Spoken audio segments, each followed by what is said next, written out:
A very good afternoon to the viewers of Sunya To from Sydney, Australia. I have great pleasure in welcoming back Mr. Asim Saleem once again, and this time uh, he has proposed a subject which is of interest to all of us in in the world, really, because we know that international cricket has witnessed the World Cup, One Day World Cup recently in India. It went through some 30 odd matches, and then each team will virtually played 11 to 12 matches based on their performances. And then mm, Mr. Asim Saleem has a few points which are very interesting as he raised to me. I would like to welcome him once again, and I would like you to elaborate the points you were making, Asim bhai. Please go for it. Yeah, first of all, thank you very much for inviting me to this Sunieto. It was always wonderful to talk to you. Yep.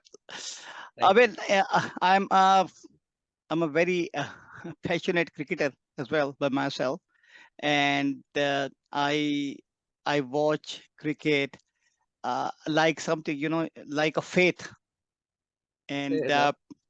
yeah, so this World Cup, it has a lot of controversies which went throughout the tournament, but we will focus on this the last match which happened between Australia and India. So as you know, like everybody knew before the match that India was the hot favorite and India was going to win the match. And this was quite obvious because their average score was going between 300 to 350 run per match, and all of their players, they were looking really extremely well. They have a very good combination in the bowling, in the batting, in the fielding. And whereas the Australian team, they lost initially two matches and then they came back very hard.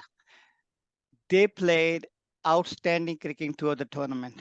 And I think, uh, there are few things like India was good on the books and good on the field, but Australia was professional throughout the tournament.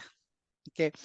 If we talk about the last match which India lost, if you see like from the beginning of the match, Australia came prepared. The first thing, beside the new like a batting strength of India, they put them on the bat, and India was smashing in the early 10-15 overs, and I was thinking the score going to go around 300 plus again. But then Rohit Sharma was brilliantly catched by Travis, and then things were turned around. Kohli and Rahul, they both they are very attacking batsmen when it comes to their cricket, and Kohli has contributed in a lot of wins. I mean, I rate Kohli in the best in the world. Like people say about Babar as well, but Kohli has a very different class, and a lot of matches which India won, Kohli was the main contributor. If you see like the World Cup, the final in Australia between, I think it was no, final or semi-final. No, final was one. Semi-final was won by Rohit. So they actually played very exceptional cricket. But in the last match, for some reason, Kohli and Rahul, the both attacking batsmen, they went like very defensive, and they wasted so many overs. You imagine a team who's scoring 350 plus run on every between 300, 200, 350 run per match. They could not score boundaries in the last 35 overs. They got, I think, 5 or 6 boundaries. That's it. And they could not capitalize it. So India came very much prepared. They understood the pitch. They have a lot of before the match preparation, and they knew what they were expecting for the match. But India played the conventional inning as because they were relying on their the batsmen and their bowlers, and they were playing like a traditional cricket. So they have not changed the mindset throughout the match. They have not changed the approach. They have failed to build the the partnerships. They were thinking like they're going to score run in the last 15 to 18 overs, and which could not happen because there was a consecutive wicket was falling from both ends. And India were like, the total was terrible for the finals. And then when Australia came back on the batting, they had like a three down, but they still won the match by 6 wickets. So Travis had again. So if you see like the professionalism and the fearless factor, and it also like a preparation before the match, it was exceptional from us from the Australian point of view. So from my understanding that India, beside their good team, they were not as prepared as they should be before this sort of big matches. And I think this is one of the this is the observation which I have. I was speaking to the guy yesterday. So uh, there are few things which I have highlighted. Correct me if I'm wrong. They have not they didn't have right game planning. Their mental strength to counter their opponents was exposed totally. And I could not see like they have some sort of resilience part there, which was very important in the last few matches, which they were missing out and they lost the match. And I think like the other thing was like professionalism. When you say like a professionalism, there are a lot of things comes up, and one of the major aspect in the professionalism is the preparation and changing your mind, changing your approach, changing the things are going in one direction, and then you work out, and then when something goes wrong, you just go and do your backup plan. You need to have like 2 3 backup plans to do that. This is one aspect of the game which I found it very interesting, and I found it it need to be highlighted. The problem with the South Asian people, they're very conventional mindset. The crowd make a hype for them, and they say like our team is the best. And when that hype is created, they actually dive in that hype because they're thinking like they have a crowd. They have like 130,000 people sitting in the ground. They have a big media behind there. They have BCCI. They are one of the richest board in the world, and they have a share in the ICC. I think ICC is run by BCCI. I think so. They have everything there, but on the day, the game planning was not there. If you see, like they have the best team I have you can ever seen in the Indian cricket history. Uh, I mean, they had like when they won a few World Cups, but after a long time, they have a very good winning combination where everything was working. I mean, they were outstanding in the fielding throughout the tournament. They were outstanding in the bowling. The ball was swinging both ends. But in the last match, you see, like they couldn't swing the bowling.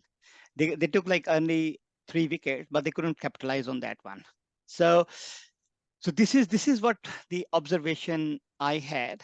And other thing which need to be looked at. If you see you have a tournament in the world, like if something this tournament is in Australia, in New Zealand, in any part of the world, you have a mixed audience. Okay, but in India specifically, the audience were majority from India. Okay, so it was not looking like the World Cup. It was looking like it was India is playing some series against somebody. This was not looking like a World Cup. I haven't seen many people from all over the world which were there to watch the cricket match. And this is the same problem in India, Pakistan, Sri Lanka, Bangladesh, because they're very conventional people. Okay, when they are looking to go abroad and live there, they go happily, and but when somebody want to come into their country to do something, they have a very strict rules, and they don't think about in a bigger picture. And I think this is one of the disaster. There was so much commentary on the Facebook and other media that Indian government, they were very biased. But I think there's all Asian country, they have the same mindset. If you have a World Cup, let people come. Okay, because it is not only the World Cup, but it's like a multicultural activity, like event. You can sell your culture, you can sell your, your products down there. People need to come and they know you. So it's not like, in a stadium it has 130,000, 120 or 130,000 people sitting in the stadium, and you have 90% plus people are sitting from India. Okay, it shouldn't happen like that. I mean, this is my observation. If you see, like, in Australia, when we have a cricket matches, especially the World Cup matches, we have people coming from everywhere. They are India, Pakistan, England, Scotland, or European country, and then Aussie, the New Zealand, and then South Africa. Everyone, they come and they celebrate, they enjoy it, and you can see, like, there's a balance of audience down there. But in this traditional cup, which was which happened in India, we didn't have many people from those countries. Okay, and I Okay, heard. sorry to cut in. No, you've Hmm. explored this situation very much. Now, the reason why I thought we will elaborate a bit more is you've given enough reasons for the issues that you think we have holding these World Cups in the South Asian countries. And in Hmm. this case, even when it happened in India, it went to the extreme where the expectations and the crowds were basically very biased or in your opinion. Now, the thing is, bias is always there with whatever community is supporting whichever team. So we can't avoid that. So let's leave it at that. Now, Hmm. your point was that we should not have these matches or these World Cups at all in South Asian, as I understood, correct, Hmm. as I understood earlier, and this is what you're going to elaborate upon. And your Uh-huh. point is that you think that we shouldn't have matches, these World Cups in South Asian countries. We should have them only in non-South Asian countries, which could even not include South Africa, perhaps. But can you elaborate on that point? In which countries you think are best to have these World Cups, and what are the disadvantages uh, that the other countries will have if that happens? Yeah, this is one of my point, because see, when you have the my preference, if you have like a World Cup, then it should be like a more in the Western countries. Okay, like England, Australia, New Zealand. They are the three major countries which hold cups. Okay, though they have a different things as well, but from the audience point of view, they actually celebrate, and they let people to come there, because tourism is one of the major aspect of your revenue. It's not only the revenue you're getting from the broadcasting. Okay, this is one of the revenue. Other revenue where you are selling your country as well as a paradise for visitor to come there. Like, in Australia or in New Zealand, people, they come from all over the world, irrespective what their faith, what their religion, what their races are. And similar in England. But Okay. are they, excuse me, are they besides the teams, there are very few people who actually travel to New Zealand or Australia, and even less so probably to England from South Asian countries. What you have is the existing population of South Asian crowd, as it were, who would visit these places. So it's not really international tourism which gets there, and that's what happens in South Asian countries also. The tourism, you didn't have a horde of Australians going to Australia, nor did you have a horde of nor would you have if a match was held in say Sydney, nor would you have a horde of Indians or Pakistanis or Bangladeshis or South Africans coming over to Sydney. So this is normal practice. Why you find it a different crowd is because of the immigrant population that resides in these countries, and therefore you have a feeling that these people have come from those countries, but they haven't. They are locals. They are the No, local residents. no, there are a lot of portion from the local residents. Yes, Mm, when there was a match in India, also in Sydney, mm, I met few people yeah. in the stadium. Mm. Okay, and you want to imagine they came from all over the world. Yes, a Okay, few. of I'm not course, saying that's always no, there. no, no. Yeah, How that's many fine. But Australians went to say Mumbai? That's the no. question. This is what I'm saying. Mm, The problem is if you are arranging some matches here in mm. Sydney or Melbourne or in Lords or anywhere, you have a crowd variations there. It Yeah. is not a what my focus point is, the crowd variation should be there as well, because you see, when some of the batsmen or some of the bowler, they're doing the performances, the whole crowd is silent. Mm. Okay, but when India is doing something, they are breaking the roofs. And then it was a demotivation. If you see, like, a few of the player comments that down there, when we go there, then we don't have to fight against 11 player, we have to fight against the crowd. So we have to stop hearing what they say, or stop thinking what's come. I'm This is not no, so sure. again, That's no, one no, this is opinion. Yeah. Yeah. no, this is not opinion. This is the opinion of the player on the ground. Yeah, one Okay. opinion, not everybody's opinion. No, not one of the opinion. There was a multiple opinion came up if you go and search it, you will find out there's a lot of opinions down there. Yes, of Okay, course. I know, like, this is okay. If I'm from Pakistan, I'm still not supporting Pakistan. No, You I'm got not it? supporting any country right now. Yeah, but what I'm I'm just saying, trying to listen to your arguments. Yeah. yeah.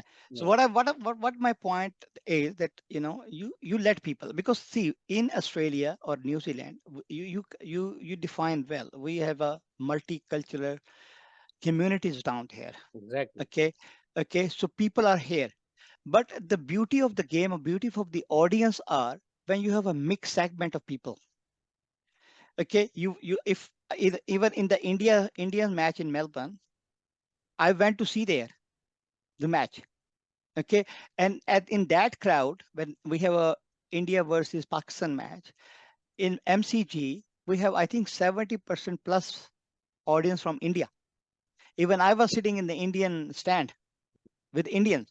So we have, I think, probably 30, 40 people in the whole stand where I was sitting. So this is not a point. The point is that we have the people who are mingled there, who went there, who see the match, who are supporting both teams in the equal ratio. Okay. So as a host nation, whoever is the country is, you actually support equal. You enjoy the game. You not in, you still support your own country. That's okay. This is natural biases down there, but again, for the sake of the sportsmanship, you support both of the nation. Okay, so that people who are, or the teams who are coming or who are playing in your country, they actually feel some privilege. Where the India was not the main component, then people, they have a mixed feelings. Okay, so you see, like, the people, they were supporting one another country. It happened as well. But whenever there's an Indian match, then you see, like, the spectators are also playing with your team. So it's Well, a that's it's a what you cause of. expect anyway. Yeah. No, Yeah. my thing is very different. I'm a sportsman. Okay, I'm giving you my perspective from the sportsman, okay, not like, the narrative. If you are playing a good cricket, even if Virat Kohli is playing a good cricket, I say, like, he's the best player in the world. And of course, and one of the match I went to see is in Sydney, which was India versus England. I went to only see the Virat Kohli batting. Okay, you understand? So this is called the sportsman. I mean, you need to have some courage when and some understanding and honoring other people if you want to get ownership as well. So this is one of my point.